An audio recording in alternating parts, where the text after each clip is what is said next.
Thank you very much. Thank you very much for inviting me here today to be part of this first closing ceremony for the Jobs for Maine graduates. I also want to take a moment to recognize Representative Justin Chenette, who is also the state representative in this area. And thank you very much, Representative Chenette, for coming today. First of all, I want to start off with congratulations. Three different sets of congratulations, actually. First of all, I want to congratulate the teachers for stepping up. Then I want to congratulate the parents for showing up, and I want to congratulate all of the students for signing up. Because this is a collaboration among many people, not just one person. These teachers have stepped up to do the mentorship, to do the program. They have strong advocates for each and every one of you. Their duty does not end today. Their duty continues long after you're out of the program. You need to make sure that you take advantage of every opportunity that this program provides for you. This does not stop today. There are mentorship programs, there are businesses out there who want to support you and who are supporting this program. So I want to say thank you to the teachers for stepping up. To the parents, showing up. Showing up is so important. Just to let your child know that you're there. Many people work, many people have extremely busy lives. But when you come here today, you're saying that I have an opportunity, I'm here for you, and I'm behind you. And I want to congratulate the parents for showing up. As far as the children go, I want to congratulate the students go. I want to congratulate you for signing up. This was a huge decision, I would assume, for most of you to sign up for the program. And it's those doors that you go through in life that make a difference. And this is a door that is going to lead to opportunity for you. As mentioned, I was a graduate here in 1974, and I remember my senior year basically sitting upstairs in the main building, looking out the window at the cars going by, and all I could think of is how much I wanted to be in one of those cars driving by, and how much I didn't want to be here. At the time when I went to school, there were only two tracks. Either you were in a college track or you were in a business track. I started out with pretty much straight A's coming from junior high, we called it junior high, middle school at the time, but junior high, came into Thornton, did good, and then stumbled and faltered. It was not really for me. All of a sudden it seemed like I was not one of the smart kids, the popular kids, the one that seemed like they were on the right career path. I switched over to the business track for my senior year, and I loved it. I loved the accounting, I loved the numbers, I loved the typing at the time, the stenography, everything else that we took. When I left Thornton Academy, I did not know what I was going to do. I had absolutely no idea. And at the time, it was very easy to get into the University of Southern Maine, as it was Southern Maine Community College at that time, which was a vocational technical school. That has changed dramatically since. But I went to the University of Southern Maine, loved it, took financing classes, took a lot of accounting classes, took the real estate classes at night. I was so smart, I thought, that I didn't need to finish college because I went out and started selling real estate and thought, this is it. I need to just go out and sell real estate and make money and be happy, and that was about it. But what I realized in 2004, 30 years after I graduated from Thornton Academy, I went back to USM and I finished my college degree. Because that piece of paper was extremely important to me, because my daughter was going to be graduating in 2005. And I didn't want her going on to school and putting on the application that I had never finished school. So that was extremely important to me as a personal decision to go back 30 years later to complete my education for that piece of paper.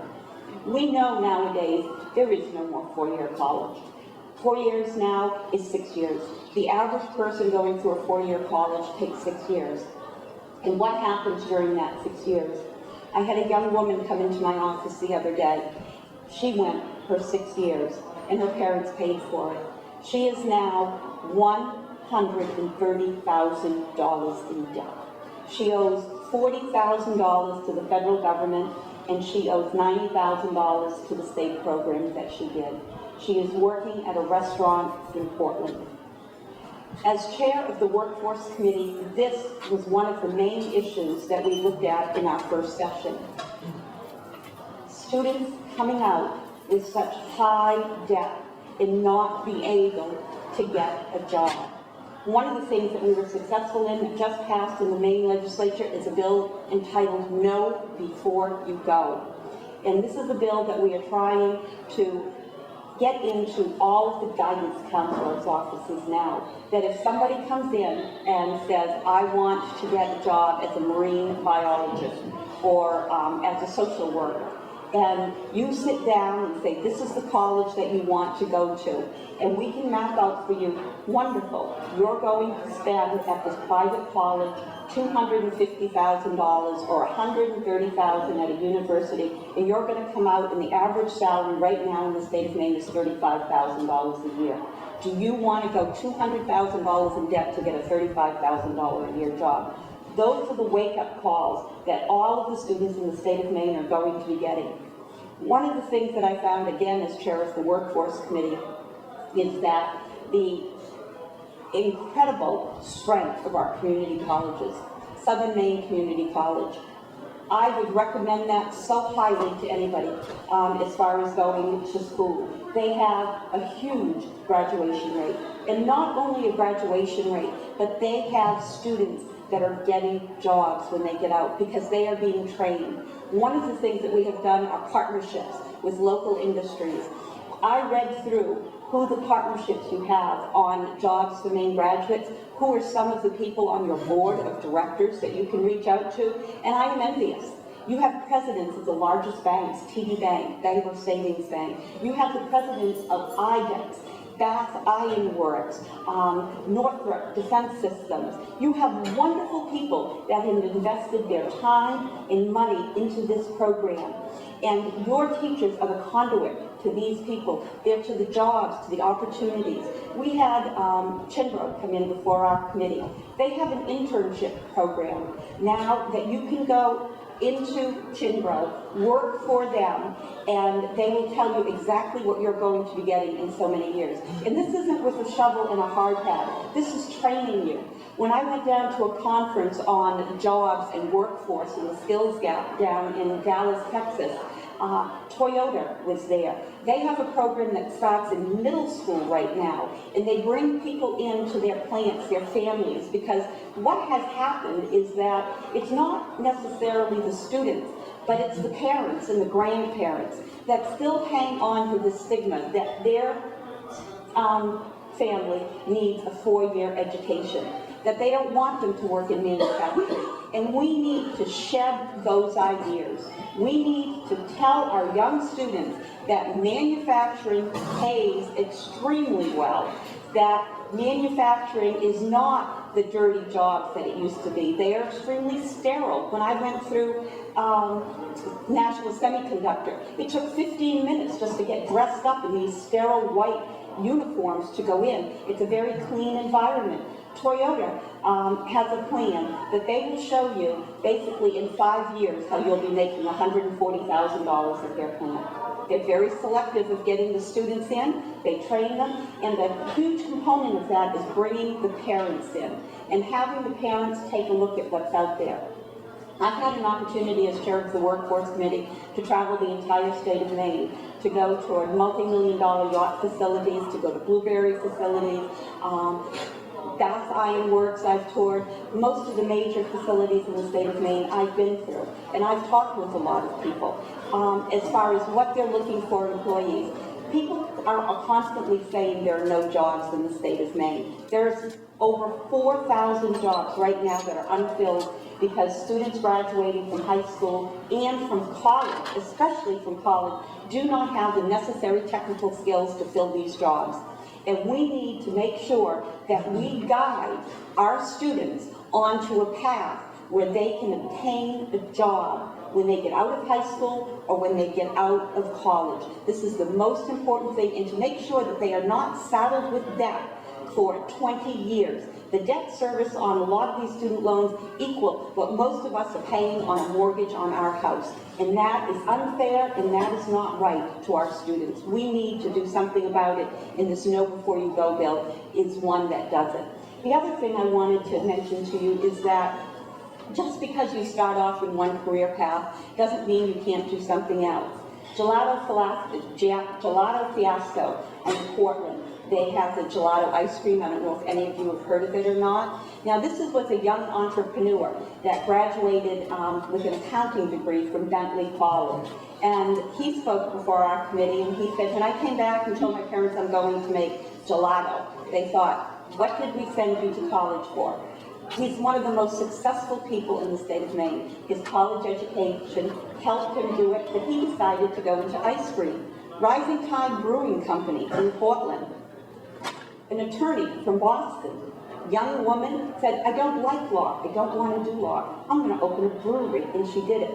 So what I'm saying is that when you get out there, you need to have the flexibility that when a door opens, you need to see the opportunity and you need to go through that door. You cannot just always be focused on one door. You need to be flexible. When an opportunity comes up, go through, grab that opportunity and make the most of it.